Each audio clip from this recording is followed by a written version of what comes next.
Well, here's one I've got, you've got, we've talked about, we've heard about it a lot. I used to think we had a bunch of old preachers went around saying it's the only sermon they knew or something. I found out it's not true. If I'm not a member of the Church of Christ, am I going to go to hell? Well, it's true. That is very slighting, pejorative, or it's humiliating to hear that we would. It reeks of ego. It reeks of some kind of pride or arrogancy. No, we wouldn't feel that way. We want to say that. But they hear that a lot. Where do they get it? I was in the Ozarks, and I was preaching in a little church, and I was trying to win over the denominational preacher, Nazarene. And he said, "No, I can't talk to you. I can't talk. I get in trouble." I said, "You mean that your people get upset if you're trying to help me? I'm trying to help you?" "Yeah, I can." Well, finally he came to the church building. He said, "Motor's running on the car. I can't talk." So I knew I had about one sentence or chance. And I said, "Here's the thing. Do you agree with me that the main thing is to be in Jesus?" He said, I do. I agree on that." I said, "Wait, listen to what the Bible says. We know that we're baptized into Christ. How do we get into him? It's baptism." Well, he left immediately, and I didn't know it, but he went down to the only store in town. It's a little town. He said, "You know what that Church of Christ preacher told me? If I'm not a member of the Church of Christ, I'm going to hell." I said, "Nothing that way or with that tongue." I felt like I had a fragile leg, and I was trying to be so gentle. And then he went down and said that. It's not us saying it sometimes. I think mostly it's the denominational people that have gotten their wings singed or whatever you want to say. And they read right from the Bible. I didn't say anything. I just read the Bible. If they say, if I'm not a member of the Church of Christ, am I going to go to hell? Well, no. If you mean by Churches of Christ, a denomination, that's not important. No. Well, you can go a little further now. Well, if I'm not a member of the Churches of Christ, am I going to go to hell? Just tell me flat out. I say, if you're talking about a bunch of human people or a human church, no, it's unimportant. But if you're talking about a social club, no, that's not important. But if you're talking about the church Christ bought with his own blood, yes, I have to be a part of that church, he said, and you do too. And there can be a lot of people lose their souls over that. Well, we can go on and on that. There's a description found in the Bible. I tell my people, I tell our young people at church, we have a really exciting thing to go and tell people. And I've done it and I've seen the excitement on their face once they understand it. We can be a Christian today without ever joining a denomination or some worldly something. We can be a Christian today without doing anything that's not in the Bible. We just follow the Bible. The Bible has a description of God's church. It has a description that says what we must believe, how we need to teach, how we are organized, how we worship, how we reply to people. Everything you want to know, you can look in the Bible and see Christ. You can look in the Bible and see his body, the church. That's all we're saying. You be a member of his body. That you do what he said so that you'll be in his called out people. And if I don't, then I'm lost. And I'll go to hell. And I know that. It's very exciting to know that you can say something like, in the parable of the sower, Jesus said the seed is the word of God. Luke 8:15. Now I understand that at King Tut's tomb, they found a little vessel with some seed in it.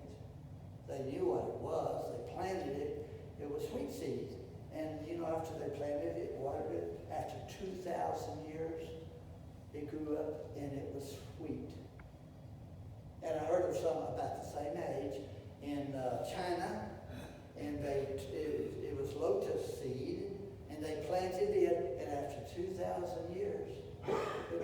with the lotus plant.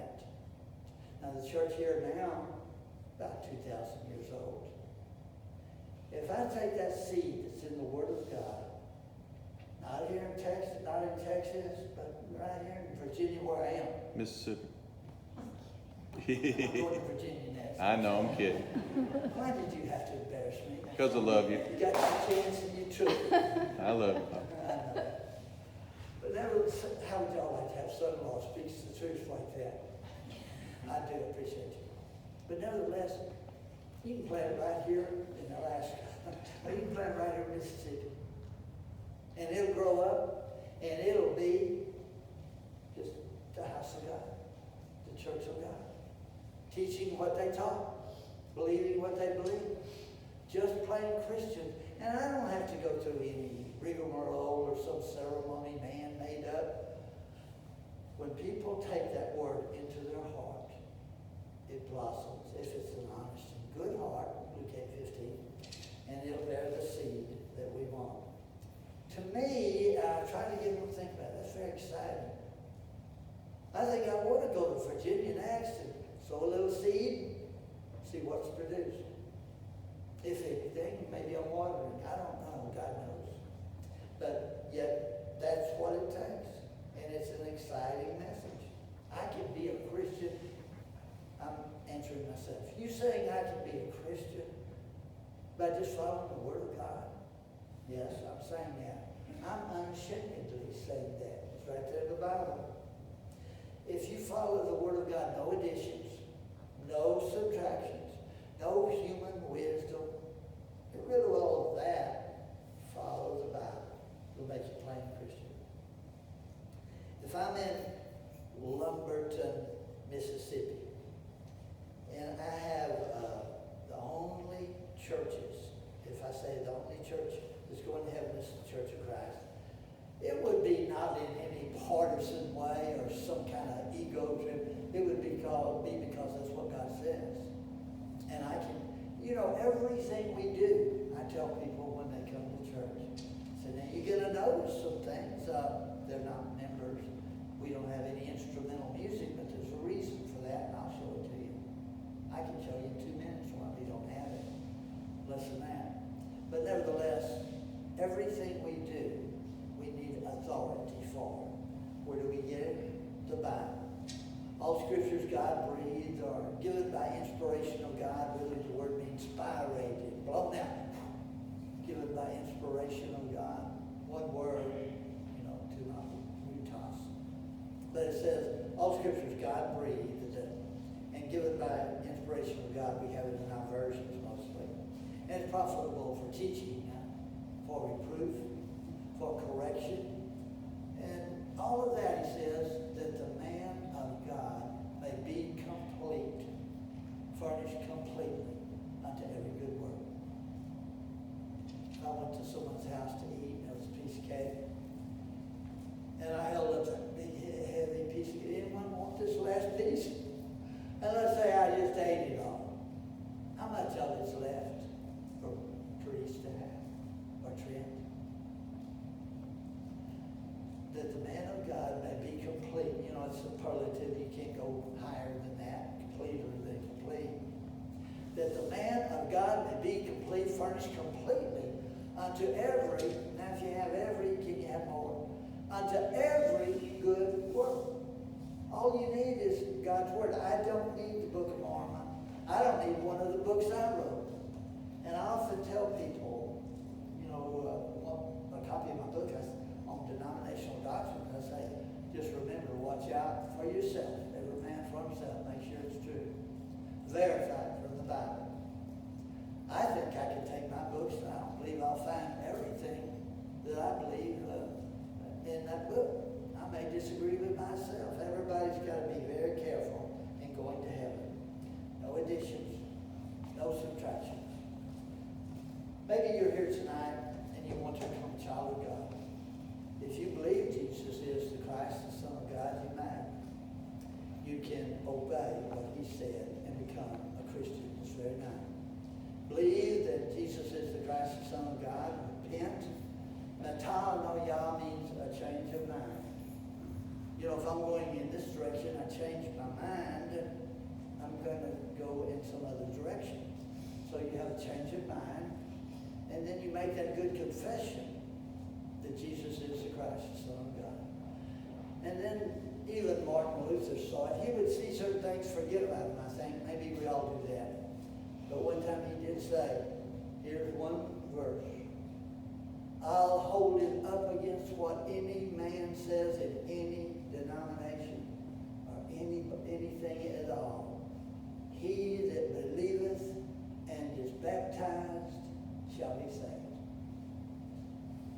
I don't know why it is in our day so many people say, well, I believe I'm not going to be baptized. If I told you I've got an auto store, maybe it's a used car dealership, if you'll come down to me on Thursday and bring your birth certificate, I'll give you a car. How many of you would bring your birth certificate? Well, we can say it many ways, but see, the thing is, we love you. The church loves you. Please come forward and obey the gospel if you need to. If you need prayers of the saints, we want to talk to you, pray for you. Please come.